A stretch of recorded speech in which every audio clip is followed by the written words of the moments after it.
Dans cette vidéo, je vais te présenter comment le père riche de Robert Kiyosaki m'a appris comment lire mes KPI. Donc si tu ne sais pas ce que c'est un KPI, ça veut dire un Key Performance Indicator. Ça veut dire en fait tes chiffres, les chiffres de ton business.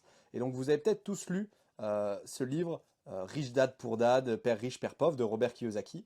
Et dans ce bouquin, pour ceux qui l'ont lu et ou ceux qui l'ont pas lu, tout simplement, c'est un bouquin d'éducation financière très basique où Robert Kiyosaki explique que quand il était petit, il avait son père qui était prof et qui gagnait très peu d'argent, qui comprenait rien aux finances. Et il avait un père, du coup son père pauvre, et il avait un père qui était le père de son ami qui était entrepreneur, qui était un père riche, qui lui était entrepreneur et comprenait comment investir et gagner plus d'argent.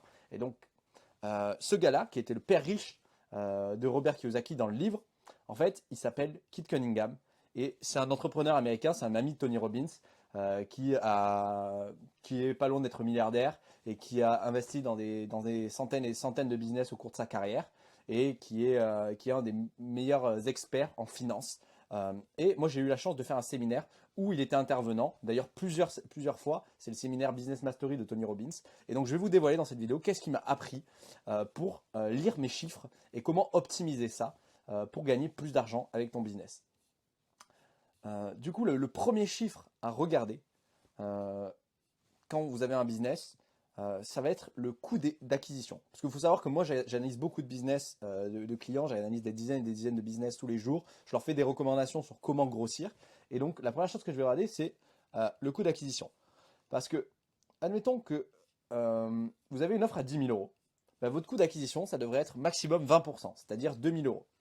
Parce que si votre coût d'acquisition est trop élevé, le coût d'acquisition, c'est combien vous êtes prêt à payer un client. Et s'il est inférieur à 20% du prix de votre offre, alors vous pouvez, vous allez pouvoir dépenser beaucoup et scaler votre business, le faire grossir. Parce que le but de tout ça, de lire ces chiffres, c'est de faire plus d'argent, de pouvoir optimiser votre entreprise. Donc on va chercher un coût d'acquisition en dessous de 20%. Donc voilà, comme sur l'exemple présenté ici. Ensuite, la deuxième chose que je vais regarder, c'est le cash collecté. Parce que il va falloir que le cash collecté soit à 50%. Donc par exemple, si vous vendez une offre à 10 000 euros, bah, et que vous avez 50% de cash collecté, ça veut dire que quand vous allez vendre, la personne va vous payer 5 000 euros de suite et peut-être 5 000 euros au cours des prochains mois ou dans 30 jours, 60 jours. Et pourquoi c'est important ça?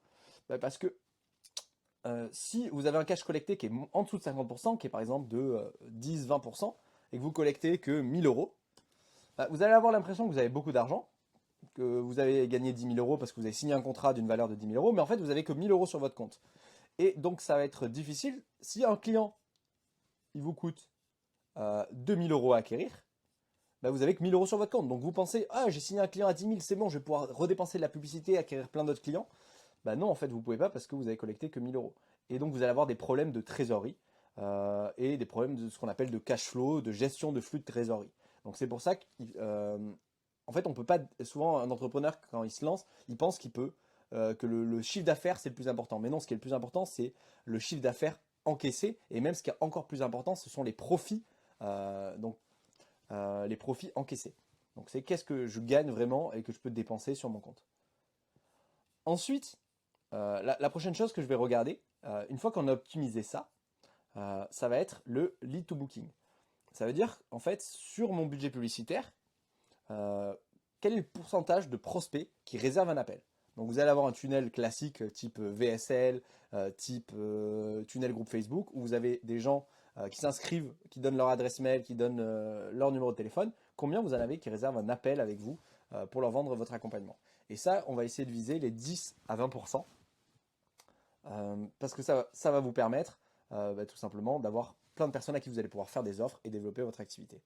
Et donc, avec un budget de 1000 euros, admettons que vous avez un coût par prospect de 10 euros, donc chaque prospect qui s'inscrit, ça vous coûte 10 euros.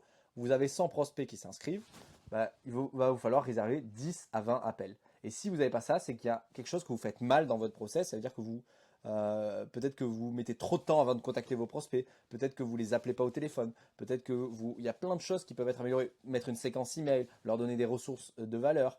Il y a plein de choses qui vont pouvoir être mises en place, du setting notamment, pour optimiser ce lead to booking et donc faire que chaque euro que vous dépensez en publicité, vous réservez encore plus d'appels. Ensuite, ce qu'on va voir, c'est le taux de closing. Et donc, c'est au minimum 20%. Si vous n'avez pas un taux de closing de 20%, ben, là, vous allez pouvoir coacher vos équipes de vente et voir quel est le problème qui empêchent que en fait, la conversion. Donc là, tous ces problèmes, en général, c'est des problèmes de type marketing, et c'est des chiffres marketing, et ça, c'est des problèmes plutôt commerciaux. Et donc, par exemple, si vous avez 10 appels par semaine, il vous faut aller chercher au moins 2 ventes. Et donc, pareil, si vous n'avez pas ça, il va falloir optimiser votre processus de vente. Donc là, c'est un peu les chiffres on va les traquer, qu'on va regarder, qui sont super importants. Et bien sûr, il y a aussi la lifetime value, que je n'ai pas noté ici, mais que je vais rajouter, qui est en fait combien la LTV qu'on appelle. Et ça, c'est un chiffre super important, parce que c'est combien vous rapporte un client au total. Parce qu'il y a ce que vous collectez, donc ce qu'un client vous rapporte quand il devient client, mais il y a ce qu'un client vous rapporte au cours de sa durée de vie chez vous. Et si par exemple un client, là, il vous rapporte 10 000 euros maintenant, mais qu'après, au cours de sa vie, il vous rapporte 50 000 euros, vous pouvez dépenser beaucoup plus pour acquérir des clients et vous pouvez investir beaucoup plus parce que vous savez qu'un client, il ne vous rapporte pas juste 10 000, il vous rapporte 50 000. Et donc, on va essayer d'optimiser la lifetime value parce qu'au plus cette valeur à vie du client est élevée, au plus vous allez pouvoir dépenser d'argent pour acquérir un nouveau client et dépenser de l'argent pour créer un produit, un service qui est incroyable. Ok. Ce qu'on va viser, c'est vraiment un coût par lead de 5 à 10 euros. Avec les autres chiffres qu'on va regarder, on va viser un coût par prospect de 5 à 10 euros. Un taux de show-up, c'est-à-dire le nombre de prospects qui viennent d'un appel, qui ont réservé un appel de 75%. Et si vous faites des appels en 2 fois, c'est-à-dire vous avez un premier appel de qualification, puis un deuxième appel où vous allez faire une offre, on va viser 50% des gens qui viennent du premier rendez-vous vers le deuxième rendez-vous. Et donc ça, c'est un peu des chiffres, c'est les références que vous pouvez avoir si vous avez un business en ligne. Bien sûr, ça va varier en fonction des niches, en fonction du marché. Mais si vous avez un business en ligne de coaching, de consulting, de formation, et que vous vendez du high ticket, ça va être des chiffres qui vont être intéressants à connaître, parce que ça va vous donner des références pour savoir où est-ce que vous devez optimiser. Donc pareil, si vous avez une agence aussi, c'est valable pour ça.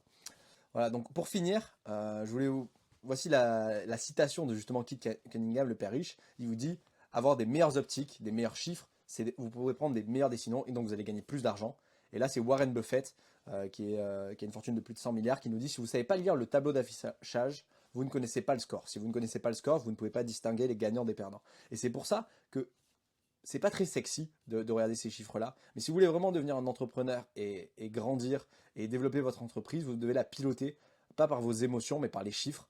Et donc, vous devez connaître ces chiffres-là. Et si parmi tous les chiffres dont je vous ai parlé, il n'y en a aucun que vous connaissez, vous ne les mesurez pas, c'est peut-être ça qui vous empêche de passer à la prochaine étape dans votre entreprise et de scaler votre business.